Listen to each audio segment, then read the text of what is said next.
Stugotz here for DraftKings. Football season is right around the corner. I cannot wait, and I cannot wait to play daily fantasy football on DraftKings.com. I love it, and there's no better way to get closer to the game you love than with DraftKings 1 Week Fantasy Football. To celebrate, DraftKings is hosting a $100,000 contest that is totally free to enter, and if you draft the perfect lineup, you can win $1 billion.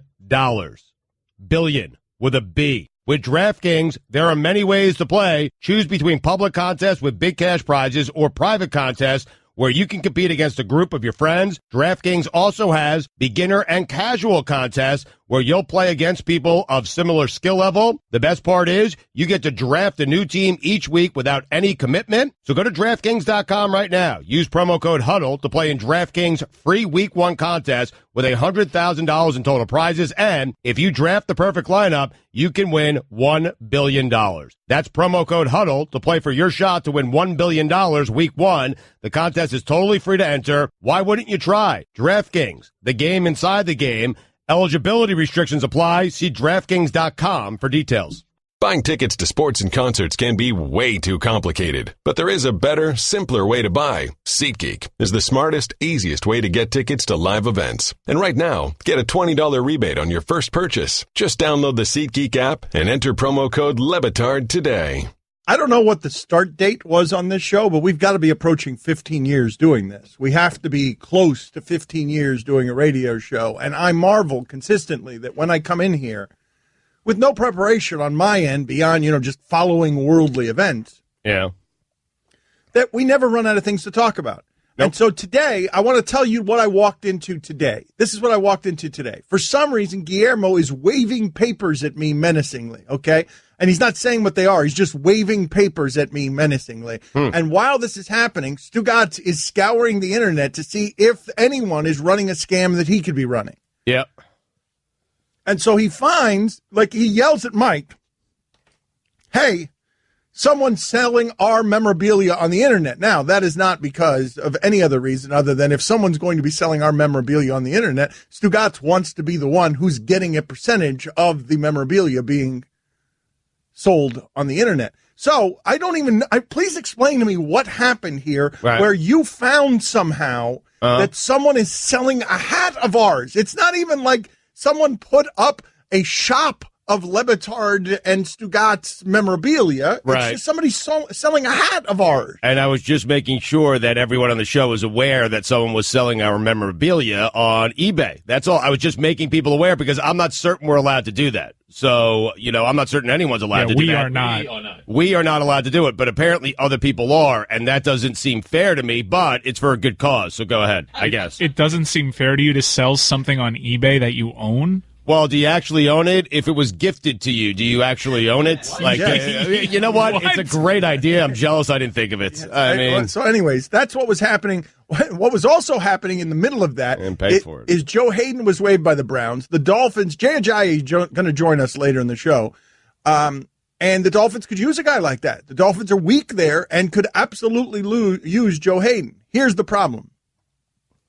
Joe Haden is in a weird netherworld occupied by the tight end of the Washington team and a couple of other guys where you don't know if his brain is scrambled.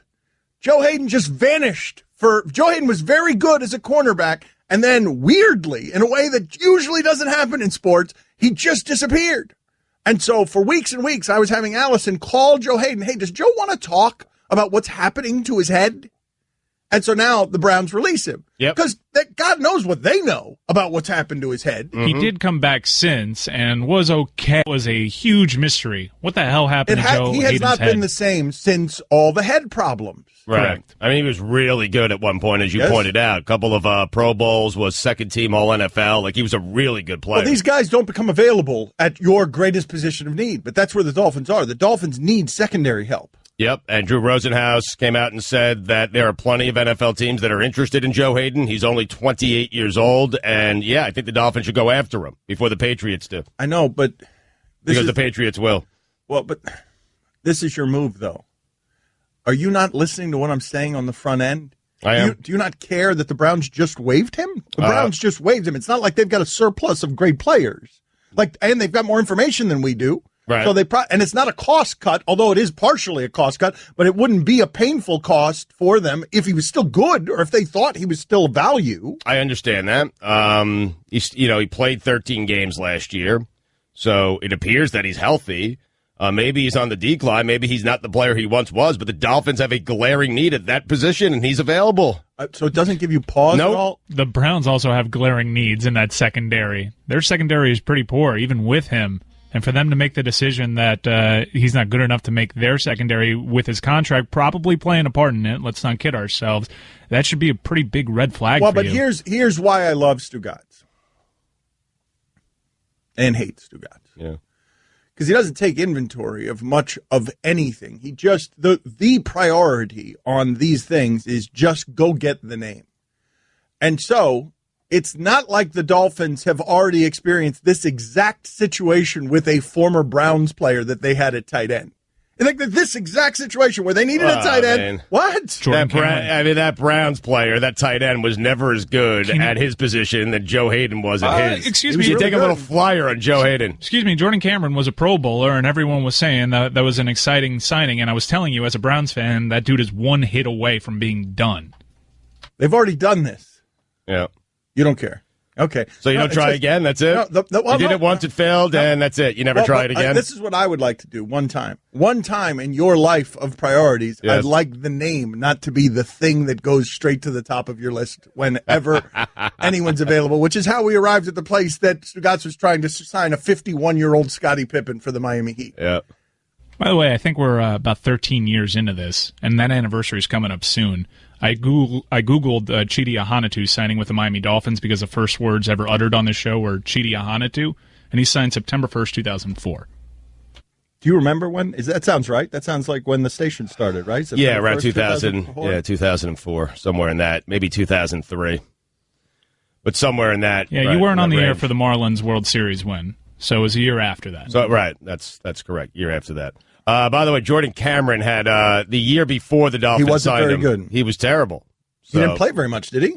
He played in 10 games, had 24 catches, 424 yards. Yeah, he was hobbled by concussions. That was a weird year. But the year before that, he was good. He was a Pro Bowler. Yeah. Mike, I would say I also want Joe Haden, but I would say the addendum to that is I have no idea what I'm talking about, because how can anybody if you don't know what's happening inside of his brain? Right. I don't know that information either. I don't know anything about Joe Haden other than at one point he was a really, really good cornerback, and the Dolphins need a cornerback. So why not take a flyer on Joe Haden? But okay, let's start again. Okay. Why are the Browns releasing good players when they don't have many of them? Either they have concerns about his health, his head, his performance, combination of all three. Those would be the obvious contract. reasons. And the contract, maybe. Well, let me ask you. He did sign that big contract, right? A couple of years ago. I will say, as a Browns fan, I've seen Joe Haden a lot. He's sort of hit or miss, but he does step up to the challenge for the most part when he's facing a great receiver. One thing that's in play here that bears noting, this seems to be something that the Browns decided after watching him play during these exhibition games, because this is late for something that nobody saw coming. Right. And if you were going to waive Joe Haden, you probably go into the beginning of preseason thinking, we're going to waive him, let's waive him now. My guess is they weren't thinking that. They saw him play and then decided it. Decided it late in the game because football's about to start here, and you could always use a guy like that. Mike, help me out. Do they have somebody waiting in the wings that they believe to be exceptional? I would doubt it, but they probably have someone in the wings that they think can give them the same thing that Joe Haden's given them at for cheaper price. Well, I saw this the other day, and I'm going to forget the name of the player involved in this. A football team waived a guy who has been battling an assortment of stuff, and he doesn't seem physically able, and then they get him out of there, and they take away his job.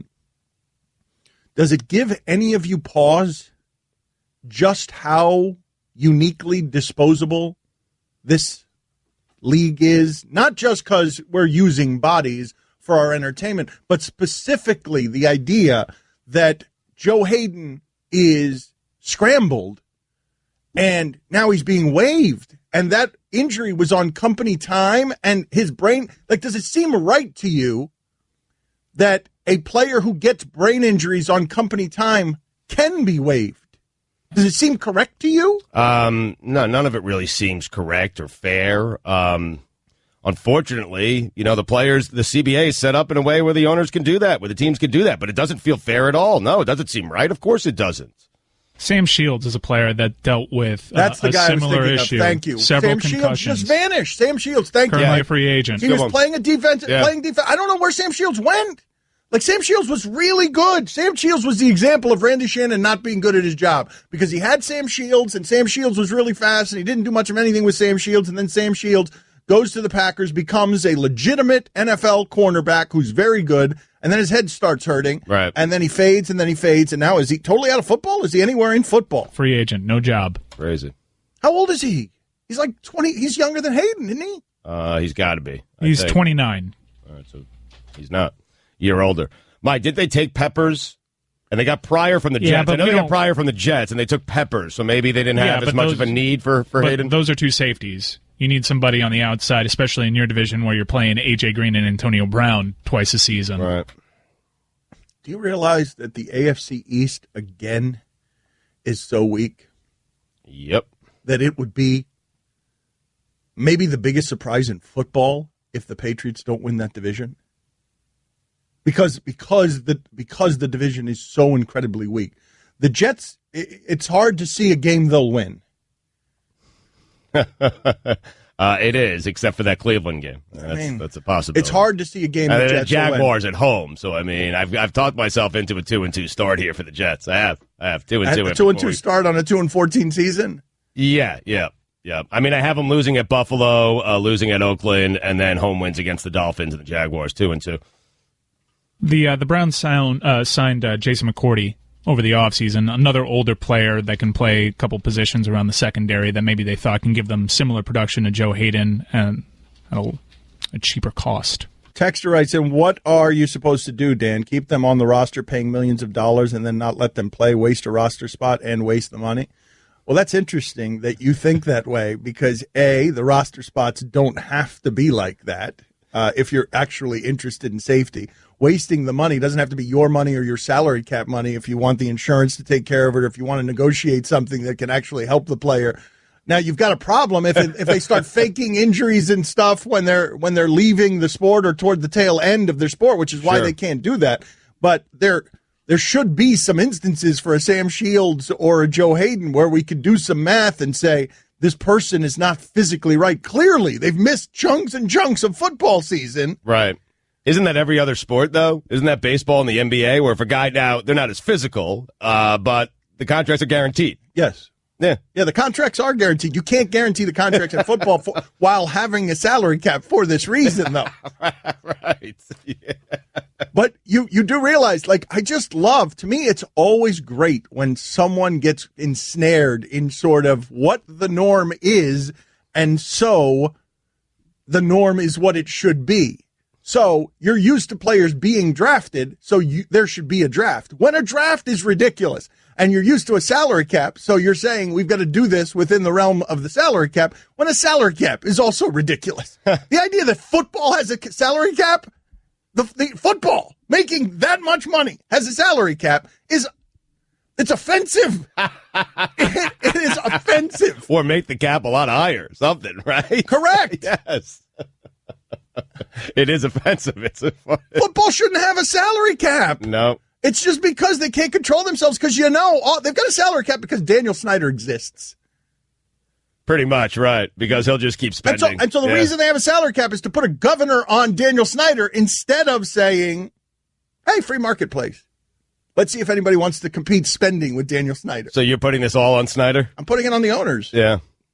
And I don't blame them. They're running their business. And then so the next person I put it on is DeMaurice Smith, because this is a very popular league, and he should be getting more for his guys.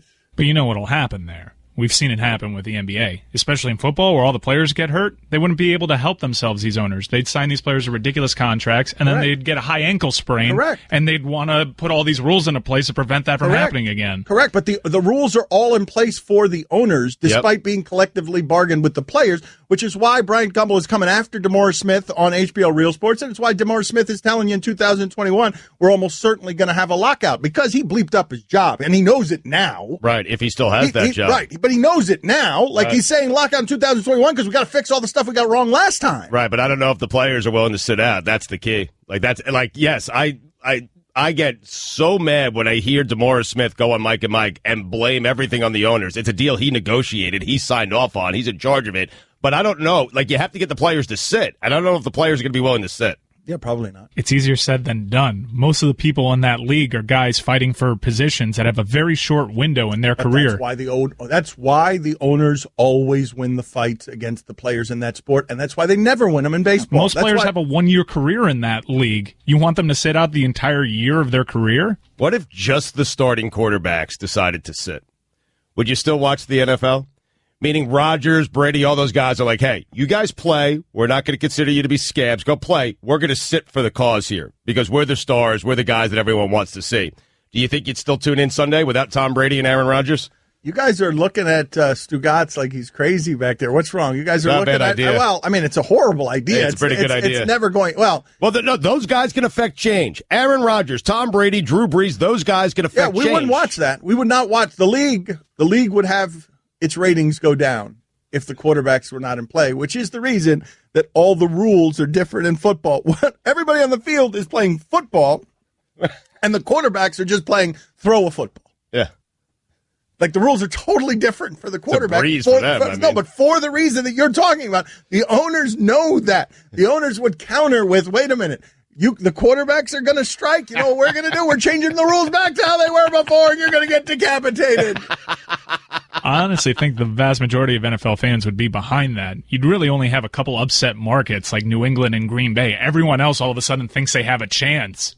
Your Jets all of a sudden are in it. Right, but I think all quarterbacks, now that I'm thinking about it, they all need to sit. Every one of them. Okay, so run-heavy offense? Yeah, just everyone. Even Josh McCown needs to sit. All right, direct snaps. Geno Smith needs to sit. Yeah. All the backups until right at your front door of your office is looking to cross that line, Colin Kaepernick. Okay, keep your eyes closed. Okay. I want to show you my first ever painting. All right. Okay. Open your eyes. Oh, that's a lot of colors and shapes. So be honest. What do you think? Well, I like how if you switch to Geico, you could save hundreds of dollars on car insurance. Oh, yeah, that's true. Yeah. Here, why don't I hold your paintbrush while you call them? Geico, because saving 15% or more on car insurance is always a great answer. Don Le Batard. Hall of Famer Tony Perez pees in the shower. Hall of Famer Andre Dawson does not. Stugotz. That is the news that I bring you. I'm a journalist. This is the Dan Le Batard Show with the Stugotz on the ticket. It's amazing to me how angry people get when you suggest to them something as simple as how unfair a draft is. It's amazing to me that you're shaking their belief system on what it is that they're used to. Let me step back from this a second as I get bombarded with emails and texts complaining about the stupidity, how stupid I am in suggesting that there shouldn't be a draft. I find it weird that a lot of people don't like Bernie Sanders as one example because he is, quote unquote, a socialist, and that the NFL is one of the places where you're down with socialism. Like the idea that in Marxist theory, socialism is the spot between free capitalism and communism. You don't want free capitalism in football. And I'm looking at you like, why? Who's socialism helping here other than the rich guys? Like what? And the answer to that is, well, it keeps it even. I mean, football has so many injuries. It's not even. The Patriots always win, man. Like it's not that even. No, it's not. Football is bizarre because in many ways it's the most capitalistic venture, perhaps in this country. for the owners, but it is a sort of socialistic system for the teams and its players. To me, I find it baffling anytime I mention this because a guy writes in here, Dan is the perfect example of an educated idiot. No draft. Can't believe how stupid you sound at times. And we're getting a lot of that. And don't you think it'd be more fun? Like, just never mind whether you agree with. I mean, you're taking draft night away from me? Is that what I'm taking draft night away from you, but I'm allowing your owner to spend whatever he wants on whomever he wants. I'm taking the salary cap away, too. So, wow. I'm telling you that all your owners can spend as much as they like. You got Stephen Ross now. You realize that how excited you'd be if Stephen Ross was your owner? And there weren't a salary cap, it wouldn't matter what kind of boob he is because he'd be out there getting everybody. But no more big board. You're ending Mel's job, probably McShay as well. But basketball free agency all the time. Yeah, you have a signing day instead, which would be super exciting. Free agency all the time. Now you're recruiting the LeBrons. You're recruiting the pros instead of the college kids. We got Stugotz. I don't know. We got him reeled in a little bit. I still got draft night. I still got Mel. I still have Gruden. I still have a big board. You are ending Mel. You are ending Mel. Draft grades. I mean, mock drafts. Well, no, Mel can still project younger players because if you're removing a draft, there's a lot of young players that need talent evaluations. And who's going to be there? Mel Kiper and his hair. Can we still have fantasy drafts? We're good there? You're not killing fantasy here, are you? Why would he kill fantasy? I'm just making sure. You said kill drafts. I want to make sure you weren't killing all drafts. Okay, so we can have fantasy drafts. I like this. A free agency frenzy for a weekend. All the guys come out of college and the NFL owners get to sign. I wish basketball and football didn't have salary caps. Right. And the reason that they do that is to simply control costs. And they file it under parity, but that's not the reason that they do it. But aren't all the good guys coming out of college going to sprint to the team with the best quarterbacks? Meaning if Rodgers is still around and you're doing this, aren't a lot of those good guys, and there's no cap, so the Packers can spend as much as they want. I mean, Martellus Bennett just decided to go. He went. My point is, no one's going to the Jets. No, but I'm just saying, Martellus Bennett did. If I'm not wrong on this, went Jay Cutler, Tony Romo, Tom Brady, Aaron Rodgers. Like, I think that's what right? Do I have that in order correctly? That's what Martellus Bennett did. I'm going to go to the places where I'll tell you in a sec. Guys maximize skilled people. I'm not sure who the quarterback was in Dallas, but he went to Eli, then he went to Jay Cutler. That's kind of a lateral move.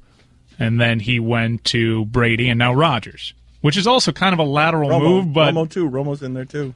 He was with Dallas. Yeah. So he started with Romo, then he went to Eli. Am I wrong in thinking that Aaron Rodgers is going to turn Martellus Bennett into something enormous this year?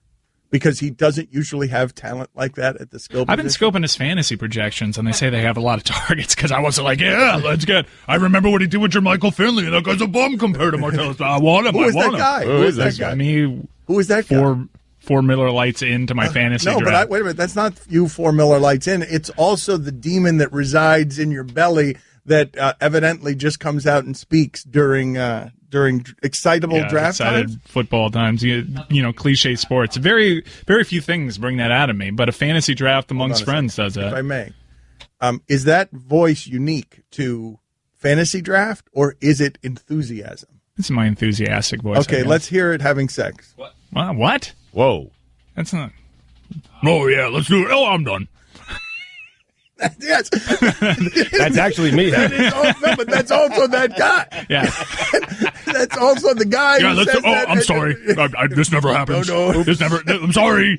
Never happens. Swear. First time. We'll go again. Tomorrow. Next day. I'll get you. Wait a minute.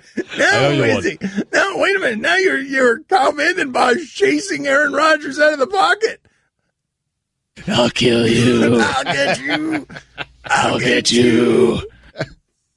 No, I'm sorry. This never happens. Sorry. I'll get you tomorrow. I love the idea of just incurring an orgasm debt and just I'll get you tomorrow. I'll owe you. My credit's good. You're +1. My credit's good here.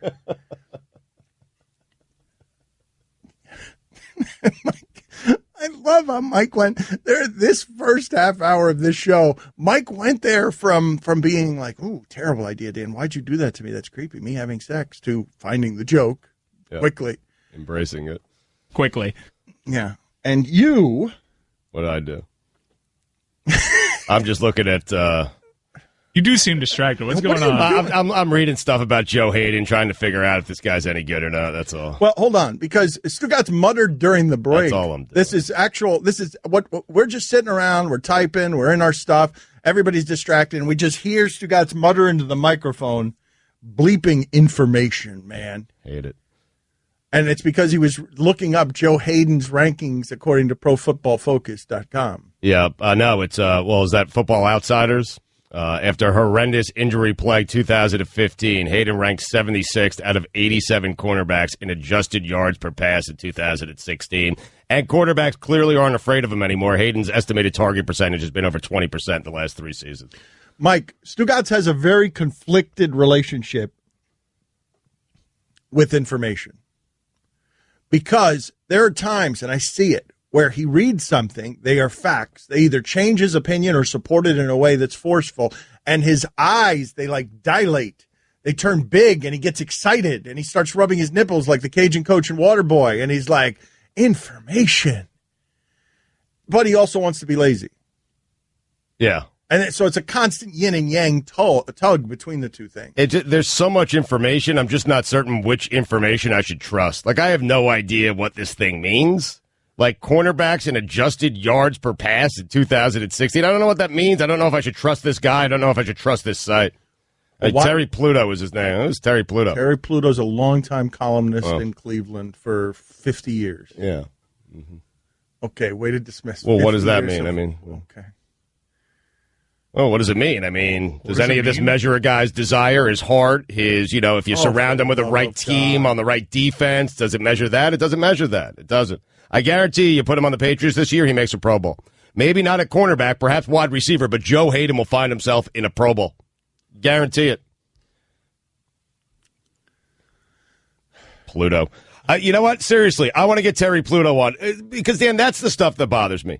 You can't measure that. What if Joe Haden suddenly isn't the number one cornerback? What if he isn't guarding your number one wide receiver? Suddenly he's covering your number 2 wide receiver. I bet you those numbers are better. Your words have Pluto do some analysis on that. It's not Pluto's analysis. Your words facts don't mean anything. I'll tell you why your words don't mean anything. Stinks. I talk for a living.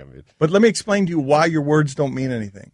Okay. You just guaranteed us that Joe Haden was going to make a Pro Bowl for the Patriots at wide receiver. That just happened. You said it, and then you guaranteed it. Your guarantee means nothing. Mm-hmm. Like you came back behind it, guaranteeing something that it's just remarkably asinine, and you're guaranteeing it. And now, when I ask for a refund on my guarantee on something that simply isn't going to happen, because if the Patriots signed Joe Haden, they would play him at cornerback. I'll get you tomorrow. Dan le Batard. Can you imagine if, Mark Jackson was a llama? Stugotz. Llama? There goes that man. This is the Dan le Batard Show with the Stugotz on the ticket. Stugotz, we got to figure something out here. We as the group have to figure something out about what to do with our televised product of our radio show, because Mike was just telling me that we're doing well enough on ESPNU. We're the biggest thing on ESPNU, but the next 3 days we're not on television, and so we have this area here to ourselves, and I'm telling you, it feels different not having all of those television people here, even though they've placated us by just hiding cameras, and there are no cameramen in the room while we're here. And really, given the way that this fortress is built, all I feel daily when we're doing the show is everyone who's involved in the show, Roy and Mike and Billy and Chris and Allison. Sure. But there are a bunch of people in the other room doing a bunch of different things that I rarely see except during commercial breaks. And I'm telling you, this feels a lot more comfortable with them not here.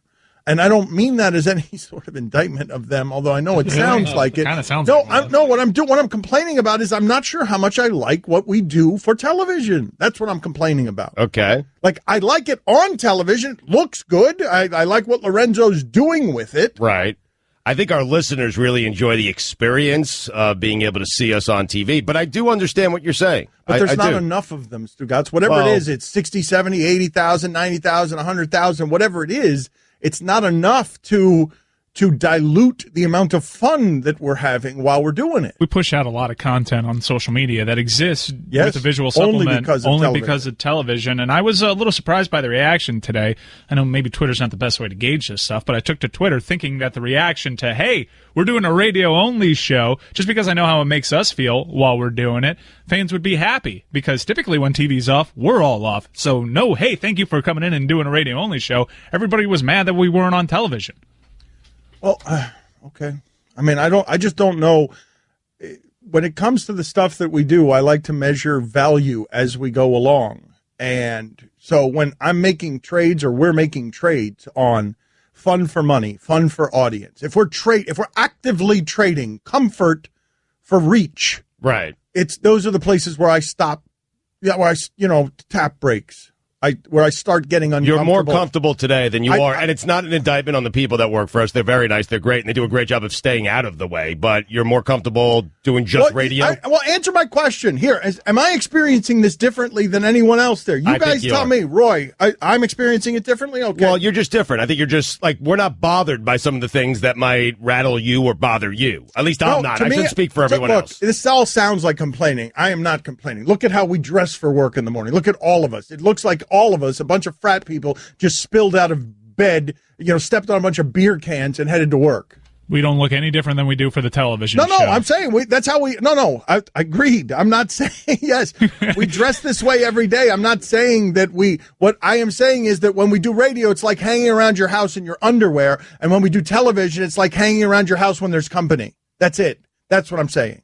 I mean, there's a couple of differences from a comfort standpoint. I love Myra, our makeup lady, but I could do without having a brush in my face. But if I don't, I look like a greasy monster because I have this blinding floodlight on me at all times. They have done such a great job, the people at ESPN, such a great job of building for us an environment where it is not television intrusive. And yet still, I feel it. This feels like just talking to you guys. Well, because you are. But I'm saying it never feels that way when we're doing television, even though I can't see any of the people who we're talking to in Washington, and I'm not thinking about them at all. I think it's a commercial breaks, and I'm going to go ahead and send out a Steve Harvey email to make sure that we seal all the doors. That's what it is, Mike. Yes. That's what it is. I'll send out the Steve Harvey email. That includes me, right? You're the worst offender. Well, what am I supposed to do? I'm sitting here right next to you, man. Well, you follow me, though, when you're not sitting here because I have takes to tell you about, man. Wherever you go, I go, man. Who else is going to? I had no one. Nobody give him the microphone at my eulogy. He's just going to start giving his opinions on whatever sporting events of that week. I'm guessing I'm going before you go, man. That's that. It's just the way we've lived our lives. And I'd be happy for you to grab a microphone and deliver a eulogy for me. No, wait a minute. I just meant that you wouldn't start talking about me. Don't be hurt by that. I'm concerned about my health. Sports opinions. I'm not hurt by it. Back to what you're saying, because I kind of feel it, because I sort of view everything that we do on this show through Dan's prism. We have a sensitive ecosystem here. It's kind of the last thing that you want to hear when you feel that certain way. It's like when you're getting emotional and fighting, someone tells you, don't get emotional, relax. You don't want to hear that right now. These are my set of problems. And yes, I barely notice the cameras, but if it feels different, it feels different. And comfort is how we do this show. Well, we'll see. We will see how this show feels. Let's figure out. The show's been on a hot streak. Like, the show has been really good for a good long time now, where it's not impacted by those television cameras. The show's been better ever since we took that week to sort of figure out what was going on in the other studio. And we did a radio-only week where television wanted us on. And let's move back into the radio studio and figure things out.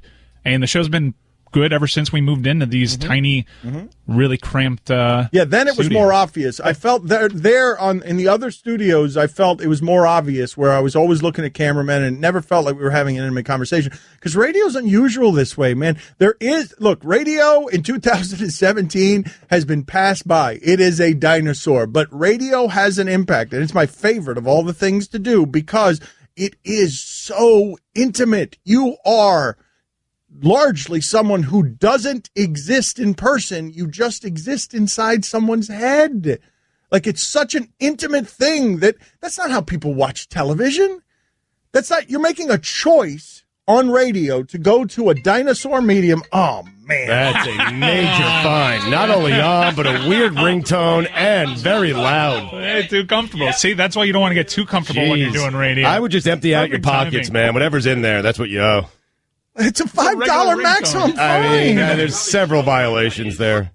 Who's calling right now? Is that an automated? Is that a robot? I don't know. It's a number I don't recognize. Okay, well, very disrespectful. Do you know? Does it call you often, that number? Because you know how you can block these numbers. I learned how to do this. It's amazing. It's life changing. No, I don't. answer my phone. I block one, but 3 more with a similar number pop up. It's just like keep whack-a-mole. Yeah, just keep blocking them. But every day, right? I do it, and I give them the Matumbo finger. After I do it, I do. I give them the speech because my dad one day took it. Let me speak to your supervisor. You know I'm on the do not call list, and this is a crime, a federal crime that you're committing. So I tried doing that, and I was arguing with an automated machine. I can never get to the supervisor, so I just block, and then they call with a number with like just the last digit changed. I don't have voicemail, and I don't use my phone as a phone. I don't answer my phone. What would your voicemail sound like? Just automated? Well, you've never checked your voicemail? No, go ahead and call it. You can call it now. Can I leave the voicemail message on your phone? I want to do that. I don't know if you can or you can't. I've never checked the voicemail on my phone. It's easy to set up. But most people, outside of Stugotz, most people don't leave voicemails anymore, unless it's truly urgent. Stugotz will leave you the voicemail, hey, call me back. A completely useless voicemail now that we get missed call alerts. I know to call you back. I've learned this recently. Mike is right about this because my kids make fun of me. Everyone's making fun of me. You know this, right? No one's leaving voicemails anymore. Well, Guillermo, put it on the poll. Do you leave voicemails? And do you use your phone as a phone? It's a good question. Most people use their phones as phones. I think primarily, do you use your cell phone as a phone or a computer? Do you use it more as a phone or as a computer? Yeah, because it's 95% computer for me. Wait a minute. Why can't I say, do you use your phone as a phone? Well, because everyone did. You had to pick up the phone occasionally. You occasionally. That's so absolute. You've made a phone call. I mean, if your mom calls, you're going to pick up the phone. Mm-hmm. Your brother, your dad. There's several people in your life that don't really know how to text well. You call your dad. You can't be absolute about that. My dad can't text. My dad won't text. He will not learn how to text. We got him an iPhone. He just refuses. He's like, nope. He's just marching toward the grave his way. Nope. I'm done with this learning, boy. God bless him. It's so funny because absolutely. My brother and I, the first time we group texted with my dad, and it was my brother, me, and all the grandkids, and my dad simply responded. He was so thrown off by it. It was a dizzying experience for him. He just responded, what the hell is this? But do you realize that you and me are a little bit like that now, technologically, with the guys and Allison in the other room? Yes. You know that, right? Like, they laugh at us, and, Mike, how do I do a GIF? The GIF. He's gotten better. He's gotten better at saving images rather than just taking screen caps of images. Oh yeah, you got to learn. But he does this thing. You probably. What are we talking about? Me or Stugotz? We're talking about you. Okay. You're doing this thing right now where you clearly have an iPad that you use for messaging, and you have your phone, and we're all left in the dark as to what device we have to reach you on. Yeah. And there was one time there was a group text where you said, I can't reach Roy for some reason. Well, Roy doesn't have an iPhone, so you can't reach him because you're not texting him from a phone. Right. You're texting him from an iPad. Right. But good luck explaining that to Dan. No, you just did. I understood it now. Yeah, well, good luck having Dan change it. Yes, that's you explained it to me. I understand it. Now the trick is changing it, and there will be no changes because I'm marching right behind my father. So wait a second. I'm done with learning too, Pop. Wait a second. If he's texting from the iPad, he can only text the people who have an Apple product? Correct. Really? Yeah, you can't. Wow. You guys See, I knew that. No, I knew that. Here's where the space that I'm operating in. I thought Roy had an iPhone. What does Roy have? Android. He's got an Android. I didn't know that. And that always ruins every group chat. Anyways, I'm operating in a place right now an outsider. Where I don't know which device I need to text Dan Our on. iChats are segregated. Well, I'm not changing either. I'm going to march to the grave on my own, too. You're marching in a different direction. Holding your Android. Stugotz, if you want to get a hold of Dan, do you know what device to text him on? Stugotz is just learning now that these are two different devices. Because it pops up on your phone. There's one that's his number, the name that has on his contact, and the other one, which is his email address, which is clearly him on his iPad. I always go to his phone first. And there's a significant delay, I'm sure, in him getting back to you because...